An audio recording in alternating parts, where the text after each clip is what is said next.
ഇന്നത്തെ ഈ വീഡിയോ ശരിക്കും ചെയ്യുന്നത് എന്താണെന്ന് വെച്ച് കഴിഞ്ഞാൽ, ഈ ഒരു വീഡിയോ കണ്ടിട്ട് ഒരു സൊസൈറ്റീനെ അങ്ങ് മാറ്റിയേക്കാം എന്നുള്ള വിചാരമൊന്നുമില്ല. അങ്ങനെയൊന്നും ഒരിക്കലും നമുക്ക് ആരെയും മാറ്റാൻ പറ്റത്തില്ല, പ്രത്യേകിച്ച് സൊസൈറ്റീനെ അല്ലെങ്കിൽ ഇത്രയും ആൾക്കാരെ.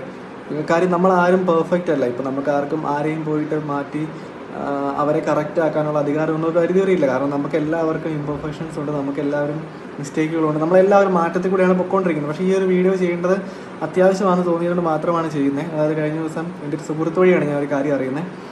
കൊല്ലത്ത് ഒരു വാഹന അപകടം ഉണ്ടായി. ബൈക്കിൽ സഞ്ചരിച്ചിരുന്ന ഒരു വിദ്യാർത്ഥിനിയും വാഹനാപകടത്തിൽ മരിച്ചു. അപ്പം അവരുടെ ആക്സിഡൻറ്റിന് കാരണമായത് അവർ സഞ്ചരിച്ചിരുന്ന ബൈക്കിലേക്ക് ഒരു വാഹനം രണ്ടുപേരും മദ്യപിച്ചിട്ട് അവർ മദ്യലഹരിയിൽ വണ്ടി ഓടിക്കുമായിരുന്നു. അപ്പോൾ അങ്ങനെ വന്നൊരു വാഹനം എതിർ ദിശയിൽ ഓപ്പോസിറ്റ് ഡയറക്ഷനിൽ റോങ് സൈഡായിട്ട് കയറി വന്ന് ഇവരുടെ വണ്ടിയിൽ ഇടിക്കുകയായിരുന്നു. അപ്പം ഓൺ സ്പോട്ട് ഇവർ മരിച്ചു. ഒരാൾ ഹോസ്പിറ്റലിൽ ചെന്നതിന് ശേഷമാണ് മരിച്ചത്. അപ്പോൾ അതൊന്നുമല്ല നമ്മൾ പറയാൻ വേണ്ടി വന്നേ. അപ്പോൾ അവർ വിദ്യാർത്ഥികളായിരുന്നു, ഒരു സിവിൽ എഞ്ചിനീയറിംഗ് പഠിക്കുന്ന, ഒരുമിച്ചൊരു ക്ലാസ്സിൽ പഠിക്കുന്ന വിദ്യാർത്ഥികളായിരുന്നു. അപ്പോൾ അവർ മരിച്ചു. അവരിപ്പം അവരുടെ വീട്ടുകാർക്കൊക്കെ ശരിക്കും പറഞ്ഞു കഴിഞ്ഞാൽ വളരെ സങ്കടത്തിലിരിക്കുകയാണ് അവർ. അതിൻ്റെ കാര്യം എന്താണെന്ന് വെച്ച് കഴിഞ്ഞാൽ, ഈ ഒരു വാർത്ത ഓൺലൈൻ സോഷ്യൽ മീഡിയയിൽ ഫേസ്ബുക്കിൽ വന്നപ്പോഴേക്കും അതിൻ്റെ താഴെ വന്ന് നിൽക്കുന്ന കമൻറ്റുകൾ ഞാനത് കാണിക്കുന്നുണ്ട്, ഞാൻ ഡിസ്പ്ലേ ചെയ്യുന്നില്ല കമൻറ്റ്. കാരണം വെച്ചാൽ അത് ഭയങ്കരമായിട്ട് നമ്മുടെ മനസ്സിനെ ഡിസ്റ്റർബ് ചെയ്യുന്ന കമൻറ്റുകളാണ്. ആൾക്കാർ ഞാൻ പറയുന്നുമില്ല, കാരണം പറയാൻ പോലും നമുക്ക് പറ്റത്തില്ല. കാരണം അത്രയ്ക്ക് മോശമായിട്ടുള്ള കമൻറ്റുകളാണ് ആ ഒരു വീഡിയോയുടെ താഴെ അവർ എഴുതിയിരിക്കുന്നത്. അതായത് ചിലർ പറയുന്നു കാമുകനും കാമുകിയൊക്കെയാണ്.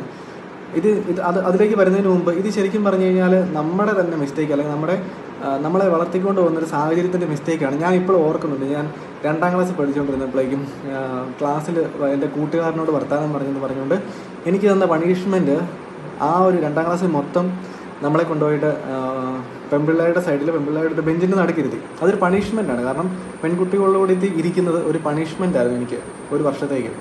അപ്പോൾ പെൺകുട്ടികളോട് ഇരിക്കുമ്പോഴേക്കും ടീച്ചേഴ്സ് പറയും 2 സൈഡിൽ 2 ബാഗ് എടുത്ത് വെക്കണം.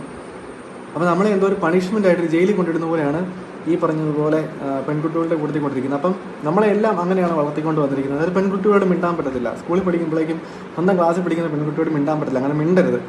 ശരിക്കും പറഞ്ഞാൽ അതിൻ്റെയൊക്കെ ഒരു ആഫ്റ്റർ എഫക്റ്റാണിത് ആ വീഡിയോയുടെ താഴെ നമ്മൾ കാണുന്ന ഈ കമൻറ്റ്. അതായത് ഒരു ആണും പെണ്ണും ഒരുമിച്ചിരുന്ന് വർത്താനം പറയുകയോ, ഒരുമിച്ച് യാത്ര ചെയ്യുകയോ, ഒരുമിച്ച് കാപ്പി കുടിക്കുകയോ, ഒരുമിച്ച് സിനിമയ്ക്ക് പോവുകയൊക്കെ ചെയ്തു കഴിഞ്ഞാൽ അതിനെ അവർ വ്യാഖ്യാനിക്കുന്നത് വേറെ എന്തൊക്കെയോ രീതിയിലാണ്. അപ്പം ശരിക്കും പറഞ്ഞു കഴിഞ്ഞാൽ ആ ഒരു ചിന്താഗതിയുള്ള ആൾക്കാർക്ക് മാത്രമേ ഉള്ളൂ അതിനെ അങ്ങനെ വ്യാഖ്യാനിക്കാൻ വേണ്ടി പറ്റത്തുള്ളൂ. നോർമലായിട്ടുള്ള ഒരാൾക്ക് പറ്റത്തില്ല. അതൊന്നാമത്തെ കാര്യം. അപ്പം നമുക്ക് ആൾക്കാരെ കുറ്റം പറയുന്നതിന് മുമ്പ് എനിക്ക് തോന്നുന്നു നമുക്ക് ഈ ഒരു സിസ്റ്റത്തെയാണ് കുറ്റം പറയേണ്ടത്. ശരിക്കും അതൊക്കെ മാറി വരുന്നുണ്ട്.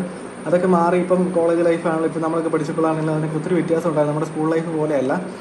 അതിന് ഏറ്റവും നല്ല കാര്യം എന്ന് വെച്ചാൽ ഈ വീഡിയോയുടെ താഴെ കമൻറ്റ് ചെയ്യുന്നതിനകത്ത് ഒരു പറയാൻ വിഷമമുണ്ട്. ഈ വീഡിയോ താഴെ കമൻറ്റ് ചെയ്യുന്നതിനകത്ത് ഒരു 90% ആൾക്കാരും ഒരു 40 വയസ്സിന് മേളിലേക്കുള്ള ആൾക്കാരാണ്. നമ്മൾ പ്രൊഫൈൽ നോക്കിയപ്പോഴേക്കും ഞാൻ പേഴ്സണലി പോയി ചെക്ക് ചെയ്തതാണ്. അപ്പം ഈ ഒരു ചിന്താഗതിയൊന്നും മാറാതെ പൊട്ടക്കിണറ്റിലെ തവളയെ പോലെ കിടക്കുന്ന ആൾക്കാരാണ് ഇങ്ങനെ വന്ന് കമൻറ്റ് ചെയ്യുന്നത്. അപ്പം ശരിക്കും ഒന്ന് ആലോചിക്കുക, ആ ഒരു സിറ്റുവേഷനകത്ത് 5 ബൈക്കുണ്ടായിരുന്നു. 5 ബൈക്കിലും കുറേ വിദ്യാർത്ഥികളുണ്ടായിരുന്നു. അപ്പോൾ ഒരുമിച്ച് പഠിക്കുന്ന വിദ്യാർത്ഥികൾ അല്ലെങ്കിൽ സുഹൃത്തുക്കൾ തമ്മിൽ ഈ പറഞ്ഞതുപോലെ ഒരു യാത്ര പോകുന്നതോ നമ്മളെല്ലാവരും പോയിട്ടില്ല. ഞാൻ പോയിട്ടുണ്ട് എൻ്റെ ഫ്രണ്ട്സിൻ്റെ കൂട്ടത്തിൽ. പിന്നെ അല്ലാതെ നമ്മളെല്ലാവരും അങ്ങനെ പോയിട്ടുണ്ട്, അങ്ങനെ പോകണം. കാരണം വിദ്യാർത്ഥികളുടെ ജീവിതത്തിലെ ഏറ്റവും നല്ല സമയമാണ് അവരുടെ സ്കൂൾ ലൈഫും കോളേജ് ലൈഫും. അപ്പോൾ അവിടെ നമുക്ക് സുഹൃത്തുക്കളുണ്ടായിരിക്കും. അപ്പോൾ നമുക്ക് ആർക്കും പോയിട്ട് ഈ പറഞ്ഞതുപോലെ ഒരേ ആണും മാത്രമേ സുഹൃത്തുക്കളായിരിക്കാവുള്ളൂ, അല്ലെങ്കിൽ പെണ്ണും മാത്രമേ സുഹൃത്തുക്കളായിരിക്കാവുള്ളൂ. ഇങ്ങനെയൊക്കെ ചിന്തിക്കുന്ന സൊസൈറ്റി മാറേണ്ട സമയമായി. അപ്പോൾ ആ വീഡിയോയുടെ താഴെ ഒത്തിരി കമൻസ് ഉണ്ട്. അവർ നല്ല സുഹൃത്തുക്കളായിരുന്നു, അവർ നല്ല ഈ പറഞ്ഞതുപോലെ അവരൊരു യാത്രയ്ക്ക് വേണ്ടി പോയതായിരുന്നു. അപ്പം ഈ ഒരു വീഡിയോയുടെ താഴെ വരുന്ന കമൻറ്റ് കാണുന്ന അവരുടെ പേരൻസിൻ്റെ അവസ്ഥ, അവരുടെ കുടുംബത്തിൻ്റെ അവസ്ഥ കമൻറ്റ് ചെയ്യുന്ന ആൾക്കാർ ഓർക്കുക. ഇനി കമൻറ്റ് ചെയ്യുന്ന ആൾക്കാരെ നമുക്ക് മാറ്റാൻ വേണ്ടി പറ്റത്തില്ല, ഉറപ്പായിട്ടും നമുക്കത് എനിക്ക് തോന്നുന്നില്ല അങ്ങനെ പറ്റുന്നത്. കാരണം അത്രയ്ക്ക് ദുഷിച്ച മനസ്സുള്ള ആൾക്കാരെ അങ്ങനെ പോയി കമൻറ്റ് ചെയ്തുള്ളൂ. പക്ഷേ നമുക്ക് ചെയ്യാൻ പറ്റുന്ന ഒരു കാര്യമുണ്ട്. ആ വീഡിയോയുടെ താഴെ കമൻറ്റ് ചെയ്യുന്നത് ആരെങ്കിലും നിങ്ങളുടെ ഫ്രണ്ടാണെങ്കിൽ നിങ്ങൾക്ക് ചെയ്യാൻ പറ്റുന്ന ഏറ്റവും നല്ല കാര്യം ആളെ അൺഫ്രണ്ട് ചെയ്ത് ബ്ലോക്ക് ചെയ്യുക. കാര്യം അങ്ങനെ ഒരു സുഹൃത്ത് നിങ്ങളുടെ ജീവിതത്തിലുണ്ടെങ്കിൽ നാളെ നിങ്ങൾക്കോ നിങ്ങളുടെ സഹോദരിക്കോ സഹോദരനോ ഇങ്ങനെ ഒരു അവസ്ഥ ഉണ്ടായിക്കഴിഞ്ഞാൽ അവൻ ഇത് തന്നെ പറയും, ഇങ്ങനെ തന്നെ കമൻറ്റ് ചെയ്യും.